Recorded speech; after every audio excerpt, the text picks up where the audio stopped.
I'm Angela Morrison, and I'm 29 years old. The moment my brother-in-law slapped my sister across the face in front of 300 wedding guests, I knew every warning I'd given her had been right. But let me back up 6 months to the moment that started everything. Christmas morning. My entire family gathered around the tree, exchanging presents and laughter. Everyone got something except me. My younger sister Brittany stood there with that practiced smile and said, "I didn't give Angela a present because I don't want a poor policewoman ruining my wedding photos." The room went silent. Our 12-year-old cousin asked if I'd done something bad. I simply looked at my sister and replied, "I understand." What they didn't know was that in exactly 6 months, they'd be calling me in complete desperation, begging for help from the same poor policewoman they'd just humiliated. Where are you watching from today? Drop your location in the comments and hit that subscribe button if you've ever been dismissed by family during what should have been a celebration. Trust me, you'll want to see how this plays out, because karma has a wicked sense of timing. Let me take you back to how this nightmare began. I'd been with Denver PD for 5 years, working patrol before making detective last year. While other women my age posted brunch selfies, I was documenting crime scenes and testifying in court. Not glamorous, but it gave me purpose and paid my bills. My parents, Carol and Richard Morrison, had different ideas about success. Dad drove trucks, Mom worked retail, and they'd sacrificed everything for their daughters to have better lives. When I chose law enforcement over college, they acted like I'd betrayed their dreams. My sister Brittany was everything they'd hoped for. 25 years old with a marketing degree, trendy job, designer clothes, and an Instagram presence that screamed success. She was their golden child. I was the daughter who settled for less. That's how Derek Patterson entered our story. Brittany brought him to Christmas Eve dinner, practically glowing. He was handsome in that expensive way, perfect hair, designer suit, practiced smile. Derek works in finance. Brittany announced as Mom served her famous prime rib. He manages investment portfolios for high net worth clients. I watched my parents' eyes light up at those magic words. Derek was charming. I'll give him that. He complimented Mom's cooking, asked Dad about his trucking routes, seemed genuinely interested in our traditions. But something made my cop instincts tingle. When Brittany excused herself to help with dessert, I noticed how Derek ordered wine for her without asking her preference, how he answered questions directed at her, how his hand stayed possessively on her lower back. "So, Angela, Brittany tells me you're a police officer," he said, his tone suggesting I'd admitted to something distasteful. "Detective, actually," I replied, meeting his gaze. "Just made the promotion last month. How interesting. Must be dangerous work. All those criminals and unpleasant situations." There it was. That subtle dismissal, like my career was something polite people didn't discuss at dinner. "Someone has to do it," I said simply. "True, though I imagine Brittany worries about you constantly. Such a stressful life for a young woman. Already planting seeds about how my job affects other people. This guy was good. When I was 10 and Brittany was 6, we'd made a pact to always tell each other the truth, no matter what. I remembered that promise the following week when I tried to share my concerns over coffee. "I know exactly what you're doing," Brittany said, crossing her arms. "You can't stand that I found someone successful who treats me well."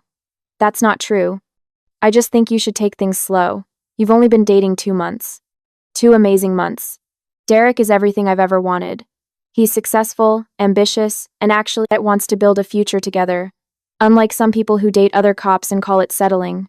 The dig at my boyfriend Marcus stung, but I pushed past it. Brittany, I've seen this before in my work. The early signs of controlling behavior can be subtle. Oh, here we go. Detective Morrison is going to psychoanalyze my relationship based on criminals. Newsflash.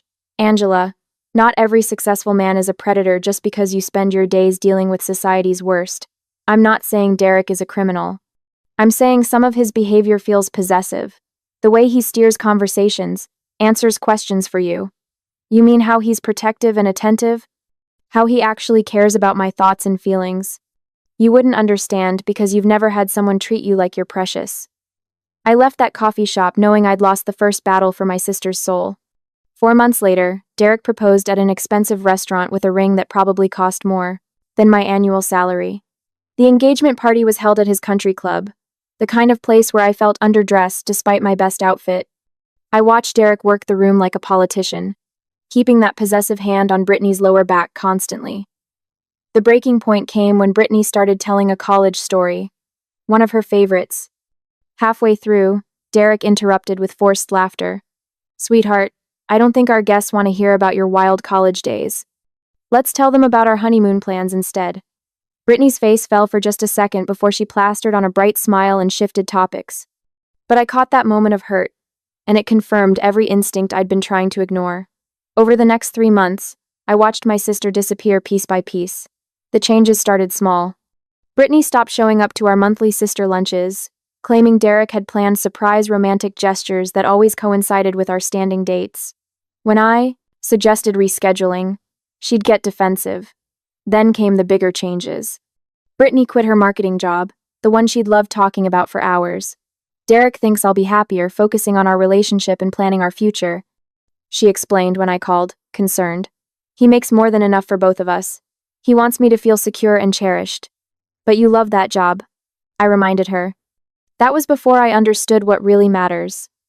Her voice had that dreamy, vacant quality I'd heard from dozens of domestic violence victims during my cases. I was currently working one that haunted me. Jennifer Walsh, a 26-year-old teacher whose boyfriend had convinced her to quit her job, cut contact with her family, depend on him completely. I kept thinking he would change. Jennifer told me during her interview that if I just tried harder to be the perfect girlfriend, he'd go back to being the man I fell in love with. Did that man ever really exist? I asked, gently. Jennifer considered this. I don't think so. I think I fell in love with a performance. Just like Brittany, the wedding planning became Derek's personal production. Every decision went through him first. The venue, flowers, guest list, even Brittany's dress style required his approval. I attended one meeting with the wedding planner, where I watched my sister defer to Derek's preferences on everything. I was thinking maybe pastel colors, Brittany suggested tentatively. "We discussed this, sweetheart. Sophisticated neutrals." "Pastels are too juvenile for the image we're creating," Derek said smoothly. The wedding planner glanced at Brittany, but my sister just nodded and agreed. Mom was in heaven, finally planning the elaborate wedding she'd always dreamed of. "Derek has such sophisticated taste. He's really elevating Brittany's standards," she gushed during family dinner. Dad worked extra shifts to cover costs, even though Derek insisted on paying for most expenses. I watched my father's exhaustion grow alongside the wedding budget. 3 months before the wedding, Brittany called me, her voice shaky. "Can you come over? I need to talk." I found her on her couch, clutching tissues, eyes red. "Derek and I had a fight. He says I'm being too emotional about the wedding planning, that I need to trust him to handle the important decisions." "What kind of decisions?" I asked carefully. "Everything, apparently. The music, decorations, even the guest list. He says I get too caught up in sentimental details that don't matter for the sophisticated image we need to project." "What's the specific issue?" "I wanted to include some songs that are meaningful to us, but Derek says they don't fit the elegant atmosphere he's creating. One of them was our first dance song from when we started dating." Her voice cracked. "Have you told him how important those songs are?" I tried, but he got upset and said I was being selfish, that I need to think about our guests and what kind of impression we want to make as a couple. She looked at me with defeated eyes. Maybe he's right. Maybe I am being too sentimental. "Brittany, it's your wedding. Your feelings about the music aren't selfish. They're the whole point." For a moment, I saw a flicker of the sister I remembered, but it vanished quickly. "You don't understand. Derek has a reputation to maintain. These events are important for his career. I need to support him, not make things harder with my emotional attachments. Since when are your feelings something to be ashamed of?" "Since I grew up and realized successful relationships require compromise," she snapped, clearly parroting Derek's words. "Something you might understand if you ever prioritize someone else's needs over your own opinions." The conversation continued for another painful hour. By the time I left, I understood that Brittany had invested too much of herself to admit she'd made a mistake. 2 weeks later, the wedding invitations went out. Beautiful, expensive stationery with elegant calligraphy. I waited for mine to arrive. I waited and waited. Christmas Eve arrived with no invitation. The whole family gathered at Mom and Dad's house. Brittany swept in late, radiant in a designer dress, carrying an armload of beautifully wrapped gifts. One by one, She distributed presents to everyone. Mom, Dad, Aunt Sarah, Uncle Jim, their kids, perfect packages with names written in her careful script. When the distribution was complete, there was awkward silence as everyone realized what hadn't happened. Brittany, Mom said gently, I think you forgot Angela. No, I didn't forget, Brittany replied with a bright smile. I was very careful about my list. Our 12-year-old cousin Jake spoke up first. Why didn't Angela get a present? Did she do something bad? And that's when my sister delivered the line that would echo in family legend forever. I didn't give Angela a present because I don't want a poor policewoman ruining my wedding photos. The room went silent except for soft Christmas music. I watched our relatives' faces cycle through shock, confusion, secondhand embarrassment. What do you mean she won't be at your wedding? Dad asked, his voice tight with controlled anger. I mean, Derek and I have decided we want only supportive people at our celebration. People who actually want to see us happy. Mom's face had gone pale. Brittany Morrison, what is this about? It's about the fact that Angela has done nothing but try to sabotage my relationship since day one. She's been negative and jealous from the beginning, and I refuse to let her ruin the most important day of my life. I felt everyone's eyes on me. Part of me wanted to defend myself, to list all the ways I'd tried to support her. Part of me wanted to ask how she could throw away 25 years of sisterhood for a man she'd known 6 months. Instead, I looked at my sister and saw someone so lost in Derek's manipulation that she genuinely believed what she was saying. I understand, I said quietly. 2 words. That's all it took to completely derail Derek's expected drama. Brittany blinked, clearly thrown off balance. She'd obviously prepared for tears or arguments. You understand? She repeated uncertainly. I understand that you're doing what you think is best for your relationship. I hope you have a beautiful wedding. Saturday, June 15th, arrived with perfect weather. Sunny skies, gentle breeze, the kind of day that makes you believe in fairy tale endings. I'd volunteered for the day shift, telling myself work would keep my mind occupied. For almost 4 hours, I managed routine calls. A fender bender, a noise complaint, standard patrol activities. Then my radio crackled to life. Unit 347, we need you to respond to a domestic disturbance at the Riverside Country Club. Multiple callers reporting a large altercation in progress. My heart rate spiked. Riverside Country Club, Brittany's wedding venue. Unit 347 responding, I said, flipping on lights and sirens. Before I could process the implications, my personal phone rang. Mom's name on caller ID. Angela. Mom's voice was high and panicked. You need to get here right now. Mom, I'm already on my way. What happened? It's the wedding. Derek hit Brittany in front of everyone. There's a huge fight, and people are screaming and we don't know what to do. Is Brittany hurt? I think so. She locked herself in the bridal suite and won't come out. Derek's family is defending him, and our family is going crazy, and there's 300 people here and it's chaos. Mom, stay away from Derek and his family until I get there. Don't engage with anyone defending him. Okay, but hurry. Dad looks like he's about to kill someone. The drive took 6 minutes that felt like 6 hours. As I pulled into the parking lot, I could see chaos even from outside. Well-dressed wedding guests scattered across the lawn, some crying, others arguing, several taking videos with their phones. I radioed for backup and an ambulance, then grabbed my equipment and headed inside. The main ballroom looked like a tornado had hit an elegant reception. Tables overturned, flowers scattered everywhere, at least 50 people engaged in heated arguments. In the center stood Derek Patterson, tuxedo disheveled, face red with rage, surrounded by groomsmen trying to calm him down. Where's the bride? I called out in my command voice. Upstairs, bridal suite, someone answered. She won't let anyone in. I made my way through the crowd, automatically cataloging details. Derek's right hand showed obvious signs of impact. Swollen knuckles, slight abrasion. His mother stood nearby, loudly proclaiming, she must have done something to provoke him. My Derek would never just hit someone for no reason. Upstairs, I found a cluster of women outside a locked door. Mom, Aunt Sarah, and 2 women I didn't recognize. She's been in there for 20 minutes, Mom said when she saw me, tears streaming down her face. She won't talk to anyone. I knocked gently. Brittany, it's Angela. I need you to open the door. Silence. Brittany, I'm here as a police officer right now, not your sister.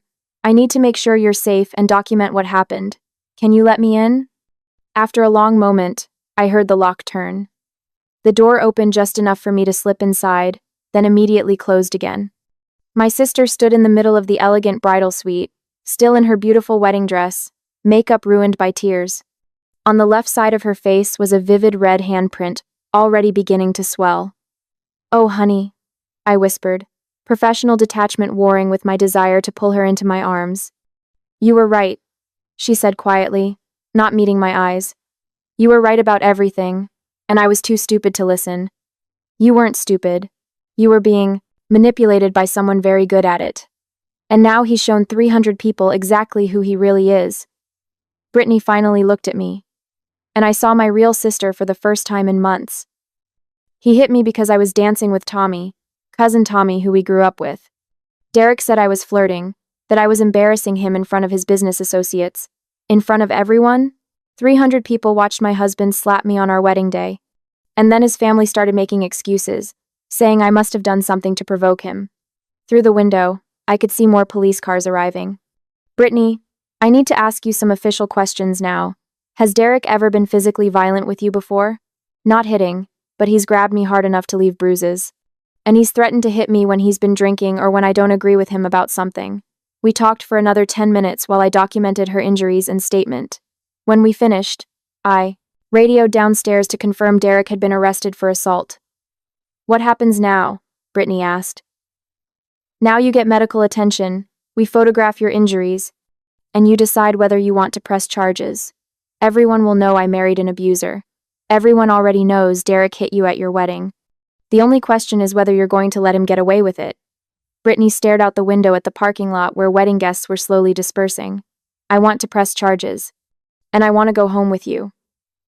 20 minutes later, I walked my sister out of the country club. She was still in her wedding dress, but the veil was gone, and her bouquet lay forgotten in the chaos. Derek's mugshot appeared in the Denver Post 2 days later alongside a headline that read, "Groom arrested for wedding day assault."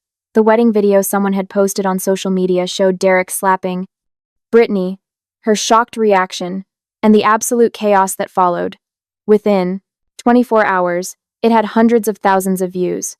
3 weeks after the wedding, Derek's lawyer approached the district attorney with a plea deal. 6 months in county jail, anger management classes, and restitution for Brittany's medical expenses. 6 months? Dad exploded when we heard. He destroyed our daughter's wedding and traumatized our entire family. "It's actually a reasonable deal," I explained. "First-time domestic violence convictions rarely get more than that, even with video evidence." Brittany decided to accept the plea, but not before making a victim impact statement that became a turning point in her healing. The hearing was held in a courtroom where I'd testified dozens of times. This time I sat in the gallery watching my sister face her abuser. "Your Honor," Brittany began, her voice steady despite nervousness. "When Derek Patterson hit me at our wedding, he didn't just assault me physically.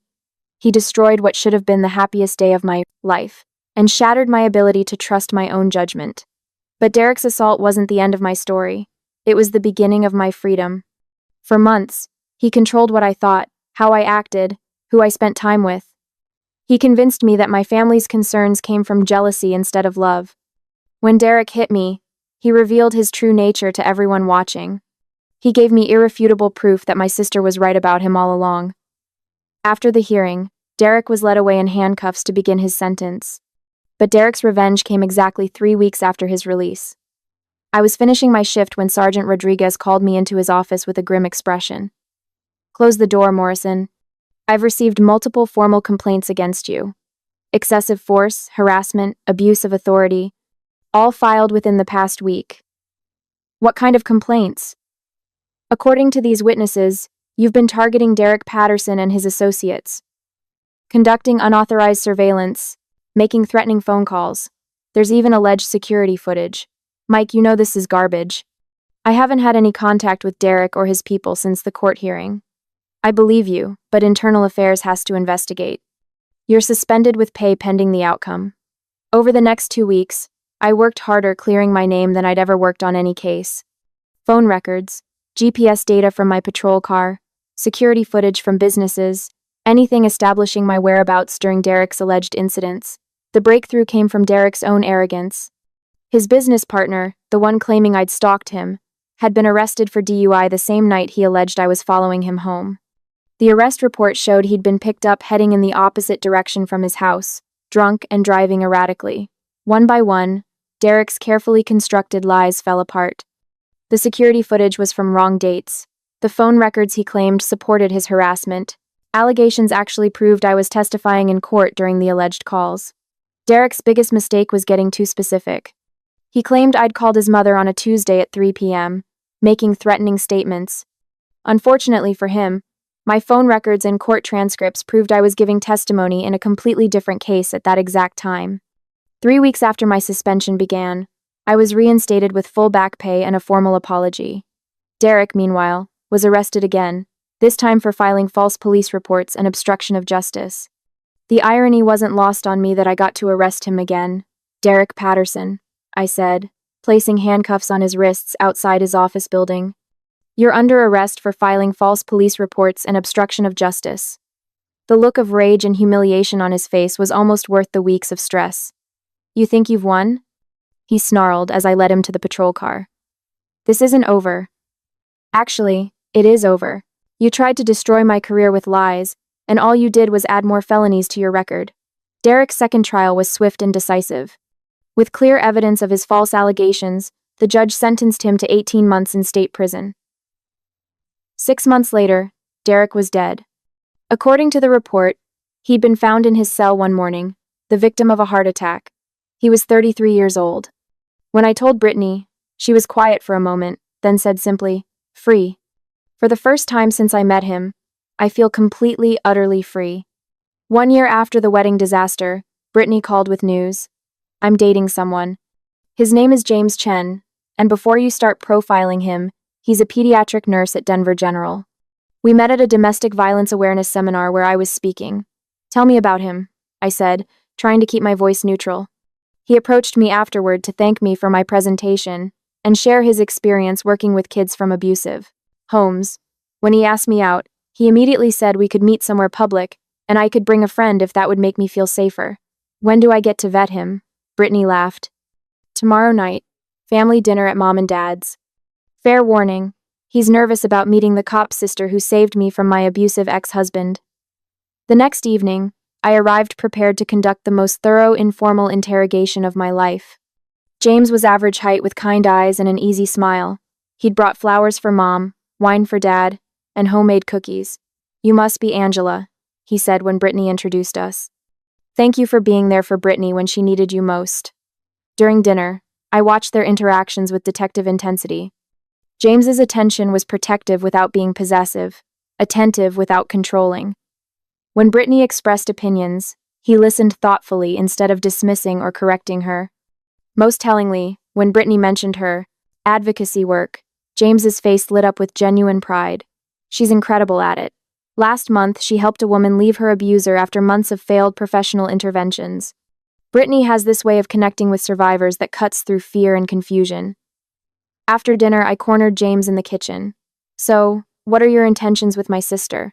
James smiled at my directness. "I intend to love her, support her dreams, and never make her choose between me and the people who matter to her. Do you understand what she's been through? Dating someone who survived an abusive relationship comes with challenges." "I do understand. I grew up in a house with domestic violence. My father abused my mother for years before she found the courage to leave. I know how long it takes to rebuild trust, and I know healing isn't linear. I've been patient with Brittany's boundaries, and I'll continue to be as long as she needs." 6 months later, James called to ask permission before proposing. "I love your daughter, and I want to spend my life making her happy. But I know how important family is to her, so I wanted your blessing first." Dad actually teared up. "Son, you've already proven yourself. The answer is yes." The proposal was perfect in its simplicity. James took Brittany to the coffee shop where they'd had their first date and proposed with a ring he designed himself. "He told me he loved me exactly as I am," Brittany said when she called afterward. "He said he didn't want to change anything about me, that I was already perfect." "When's the wedding?" I asked. "Next spring. Small ceremony, just family and close friends." "And Angela, I want you to be my maid of honor." James suggested it. He said the person who saved my life should stand next to me when I start my new one. The second wedding was everything the first one should have been, a celebration of love rather than a performance. Brittany walked down the aisle in a simple but elegant dress, her face glowing with genuine happiness. James waited at the altar with tears in his eyes. When they exchanged self-written vows, there wasn't a dry eye in the church. "Brittany," James said, his voice steady despite emotion, "you taught me that love isn't about possession or control. It's about supporting each other's dreams and growing together as individuals. You've made me a better man, and I promise to spend my life ensuring you never doubt your worth again." "James," Brittany replied, her voice strong and clear, "you showed me that I deserve to be loved for exactly who I am. You've never asked me to be smaller or different. You celebrate my strength instead of trying to diminish it. I promise to trust myself, to trust us, and to never let anyone convince me your love is anything less than real." During my maid of honor speech, I said, 2 years ago, I watched my sister marry someone I knew would hurt her. Tonight, I'm watching her marry someone who makes her stronger, happier, and more herself than I've ever seen her. I'm proud to be your sister, and I'm proud to celebrate the love you deserve." 5 years later, I stood in the delivery room at Denver General Hospital, holding my nephew for the first time. Baby Marcus James Chen was perfect, with tiny fingers that gripped mine and dark eyes that seemed to take in everything. "He's gorgeous," I whispered to Brittany, who was exhausted but glowing. "Angela," Brittany said seriously, "will you be his godmother? If something happens to us, I want Marcus raised by someone who will fight for him the way you fought for me. Someone who will never let him settle for less than he deserves." Of course, I'd be honored.